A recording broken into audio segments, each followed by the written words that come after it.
भारत का संविधान कहता है कि लोकतंत्र में जनता का राज जनता के लिए और जनता द्वारा होता है। लेकिन राजस्थान में इसके विपरीत हो रहा है। यहाँ एक मालिक यानी जनता का एक बुजुर्ग अपनी पेंशन 2 महीने से नहीं मिलने के कारण सैनिक कल्याण मंत्री विजय सिंह पथिक के कार्यक्रम में पहुंचा और वहां उन्होंने थोड़ी ऊंची आवाज में कलेक्टर से सवाल जवाब किए कि आखिर मेरी पेंशन क्यों नहीं मिल रही है। नाराज कलेक्टर, जिसको अगर हम चाहें तो ये भी कह सकते हैं कि वो उस बुजुर्ग का नौकर है, क्योंकि जो भी जनता के लोग हैं उन्हीं के दिए टैक्स से इन नौकरशाहों को वेतन मिलता है। बजाय उसकी समस्या को सुनने के उन्होंने उसे अरेस्ट करा दिया।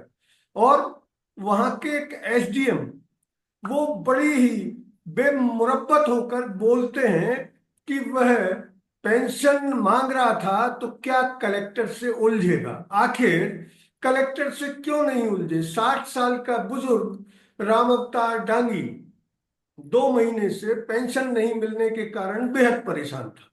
इस पूरे मुद्दे पर चर्चा करने के लिए राजस्थान के दिग्गज पत्रकार गोविंद चतुर्वेदी जी बताएंगे कि आखिर संवैधानिक स्थिति क्या है और क्या नौकरशाहों को ऐसी असंवेदनशीलता दिखानी चाहिए। नमस्कार। नमस्ते सुभाष जी। सुभाष जी, बहुत ईमानदारी से कहूं तो कल सुबह जब ये खबर पढ़ी तो बहुत दुख हुआ, बहुत अफसोस हुआ कि हम आजादी के अमृत महोत्सव और न जाने क्या क्या कितने महोत्सव मनाते हैं। महोत्सव मनाने में कोई दिक्कत नहीं है, लेकिन सवाल उस माइंड सेट का है जो माइंड सेट हमारे देश में होना चाहिए।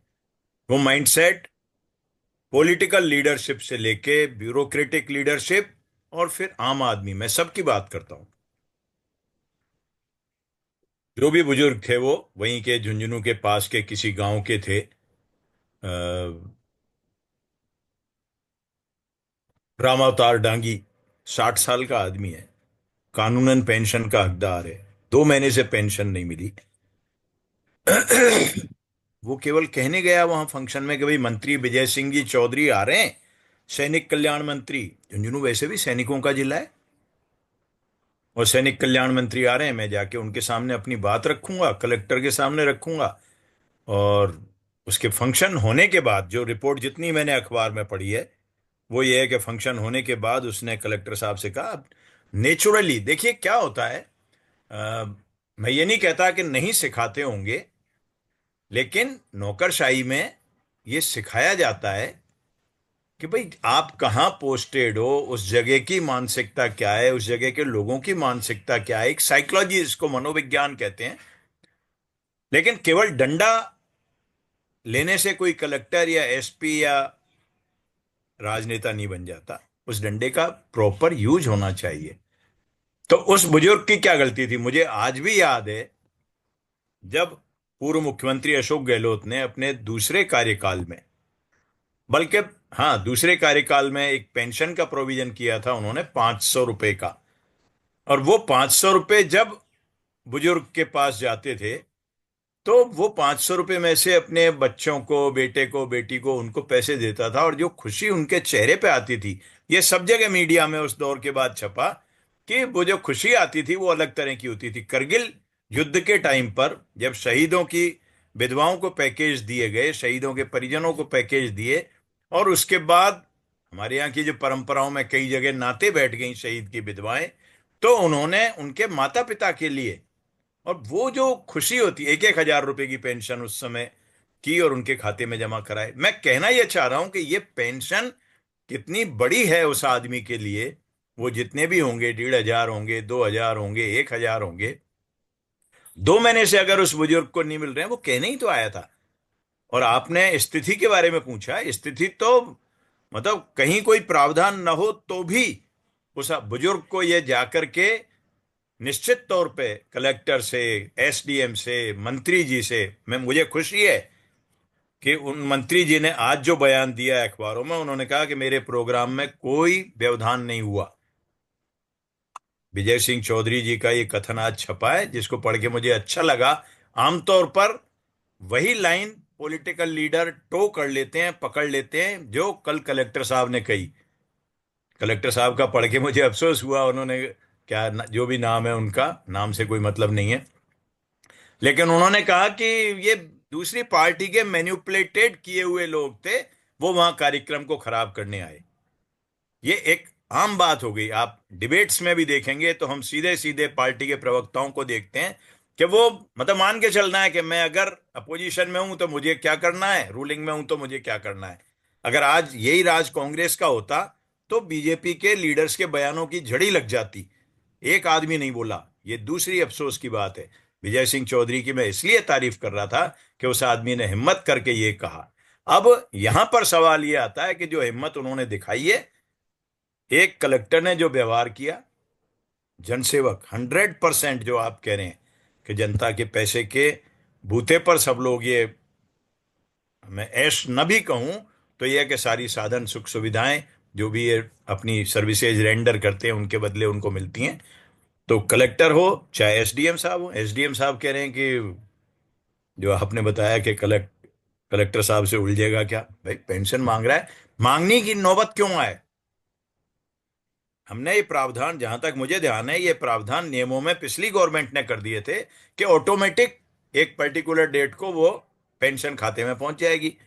तो यहां मैं ये कहना चाहता हूं विजय सिंह जी से कि विजय सिंह जी का दायित्व यहां खत्म नहीं होता कि उन्होंने कह दिया कि मेरे प्रोग्राम में कोई व्यवधान नहीं डाला और वो मेरे से नहीं उलझा। एप्रिशिएट करते हुए उनको इस मामले को लॉजिकल कंक्लूजन तक पहुंचाना चाहिए। लॉजिकल कंक्लूजन मतलब कोई भी एक्शन, उस आदमी की क्या गलती है, उसको आपने 2 दिन अगर हवालात में डाल दिया तो उसके बच्चे वकील करते घूम रहे हैं, वकील करेंगे, वकील लेकर के आज कोर्ट में पेश होगा, कोर्ट से जमानत हो जाएगी मान लीजिए, लेकिन कितना उसको जो पेंशन नहीं हो मिलेगी 2 महीने की, 2,000 2,500 जो भी होगी, 3,000, उससे ज्यादा तो वकील साहब ले लेंगे। तो ये विजय सिंह जी को ये देखना चाहिए कि उस आदमी को पेंशन मिले। उसके खिलाफ ये एक्शन करने वाले जो लोग हैं, कलेक्टर साहब और एसडीएम साहब, मैं निश्चित तौर पे और जोर से कहता हूं कि उनके खिलाफ एक्शन होना चाहिए। ऐसा एक्शन हो कि ब्यूरोक्रेसी के दूसरे लोगों को फिर ये कम से कम एहसास रहे कि नहीं, हमको ये असंवेदनशीलता किसी ऐसे मामले में नहीं दिखानी है। मैं यहां पर राज्य के मुख्यमंत्री जी से भी कहना चाहता हूं कि वो भी इस चीज को इंश्योर करें कि एक तय तारीख को बुजुर्गों की, महिलाओं की, जो भी जितनी भी पेंशन है वो उनको पहुंचना शुरू हो। ये कोई बहस का, ये कोई आलोचना का, ये कोई समालोचना का विषय नहीं है, लेकिन ये तय होना चाहिए कि जितनी भी तरह की पेंशन, चाहे वो विकलांगों की हो, वृद्धों की हो, महिलाओं की हो, बुजुर्गों की हो, सैनिकों की हो, वो सब एक तय तारीख को मिले। हम नई योजनाएं न करें, कोई बात नहीं, जरूरी नहीं है कि हम नई नई योजनाओं की रोज घोषणा करें, लेकिन जो पुरानी योजना है उनका इम्प्लीमेंटेशन इंश्योर करना, ये राज्य के नेतृत्व के नाते उनका काम है। क्या ये माना जा सकता है कि नौकरशाही बेलगाम है और कामचोरी के साथ सीना जोरी पर उतर आई है? नहीं, मैं 100% इस बात को नहीं कहता कि नौकरशाही बेलगाम है या वो कामचोर होकर के और सीनाजोरी पर उतर आई है। निश्चित तौर पे सुभाष जी, ऐसे केस होते हैं जो दुर्भाग्यपूर्ण है, नहीं होने चाहिए, लेकिन केवल इस एक मामले से और भी होते हैं, ये नहीं कह रहा हूं, और फ्रीक्वेंट आते भी हैं ऐसे सामने। लेकिन फिर भी बहुत अच्छे लोग भी नौकरशाही में हैं, जो बहुत संवेदनशीलता के साथ चीजों को देखते हैं, सुनते हैं, एक्शन करते हैं।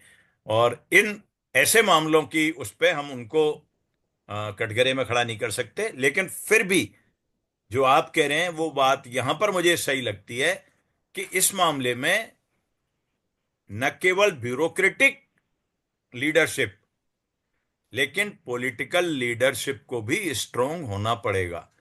पॉलिटिकल लीडरशिप भी अगर इस मामले में कुछ नहीं करेगी तो ये मानिए कि फिर जो आप कह रहे हैं अगले 2 महीने में, 3 महीने में, 6 महीने में यही सूरत आएगी कि फिर कामचोरी भी होगी। भाई कामचोरी हो गई कि आपने पेंशन प्रॉपर टाइम पे नहीं दी, कलेक्टर साहब नहीं देंगे पेंशन, लेकिन जो भी देना है अल्टीमेटली सुपरविजन उनका है उस जिले में, वो उस जिले के राजा हैं। उनको ये देखना है कि उनके जिले का हर काम हर कायदे से हो। जो भी अफसर उसके लिए जिम्मेदार हैं, डिस्ट्रिक्ट लेवल की मीटिंग्स होती हैं, हर महीने मीटिंग्स होती हैं, तो वो जहां भी कमी रही है वो दूर होनी चाहिए, और ऐसी सब कमियां दूर होनी चाहिए। एक केस से मैं पूरी नौकरशाही के बारे में या पूरे अमले के बारे में नहीं कहता, लेकिन ये टेंडेंसी बढ़ रही है। और ये क्यों बढ़ रही है, ये एक अलग इशू है, इस पर कभी और भी बात कर सकते हैं। लेकिन निश्चित तौर पे इसका बड़ा जिम्मा पॉलिटिकल लीडरशिप पर भी आता है, ब्यूरोक्रेटिक लीडरशिप पर भी आता है। आपकी बात ठीक है कि पूरी नौकरशाही को जिम्मेदार नहीं ठहराया जा सकता, लेकिन इस पूरे मामले में आज 48 घंटे गुजर चुके हैं और प्रशासन, झुंझुनू प्रशासन की ओर से किसी तरह का कोई बयान सामने नहीं आया है कि जिस व्यक्ति ने या जिस अधिकारी ने उस पेंशन को रोकने या जारी करने में व्यवधान डाला, उनके खिलाफ क्या कार्रवाई की जा रही। जबकि मैंने राजस्थान सर्विस रूल्स में ये स्पष्ट प्रावधान है। मैंने सुभाष जी पहले ही कहा कि मंत्री जी ने जो कहा कि वो किसान व्यवधान नहीं डाल रहा था, उसको मैं अप्रिशिएट करता हूं। लेकिन मंत्री जी को स्टेट लीडरशिप से किसी से भी बात करके इस इशू को लॉजिकल कंक्लूजन तक ले जाना चाहिए। और जो भी जिम्मेदार अधिकारी इस मामले में रहे हैं, जिनकी वजह से उस बेगुनाह 60 साल के आदमी को 2 दिन, 48 घंटे हो ही गए, तो 2 दिन और आगे कब जमानत होगी मुझे नहीं पता। ये तो अपन पूर्वानुमान लगा रहे हैं कि आज हो जाएगी। लेकिन उसको जो तकलीफ हुई, मानसिक वेदना, शारीरिक वेदना, आर्थिक वेदना, इन सब चीजों का प्रॉपर कंपनसेशन होकर के जो भी दोषी हैं, दोनों अधिकारी जो दो नाम सामने आ रहे हैं, वो असंवेदनशीलता के भी हैं। जिन्होंने पेंशन नहीं दी, जिनके वजह से पेंशन नहीं गई, वो तो अभी इंक्वायरी अलग है। लेकिन अभी जिन दो की वजह से ये सूरत बनी है, 2 दिन 3 दिन उस आदमी के जेल में रहने की, उनके खिलाफ भी उतना ही प्रॉपर एक्शन होना चाहिए। बिल्कुल आप सही कह रहे हैं। पूरे राजस्थान से आए दिन इस तरह की खबरें आती हैं कि काम को जानबूझकर लेट इसलिए किया जाता है ताकि अंडर द टेबल कुछ पैसा खाया जा सके। झुंझुनू जिले में भी ऐसे सैकड़ों मामले हैं जिनमें लोगों को पेंशन नहीं मिली। अगर वो बुजुर्ग 100-200 आदमियों के साथ वहां आते और फिर धरना प्रदर्शन करते, तो क्या कलेक्टर, एसडीएम और वहां के एसपी ऐसा ही व्यवहार करते। हम्म, बेशक आप जो कह रहे हैं वो सही बात है।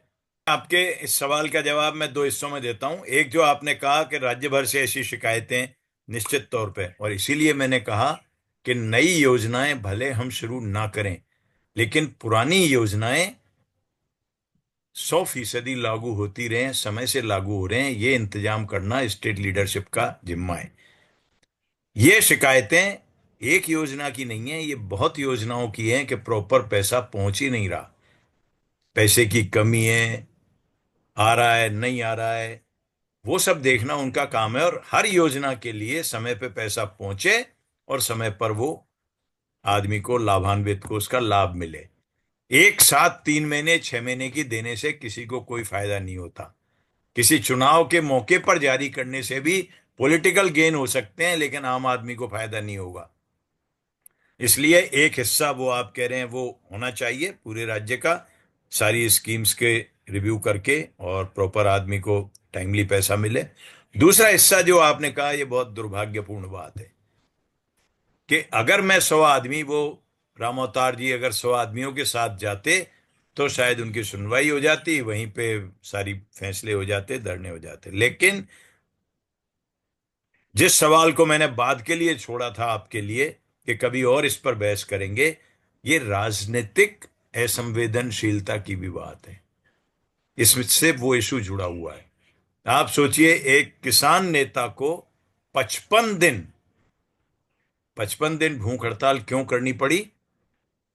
केवल इसलिए सुप्रीम कोर्ट तक बीच में आ गया कि भाई सरकार बात कर ले। 55 दिन कैसे होते हैं 55 दिन?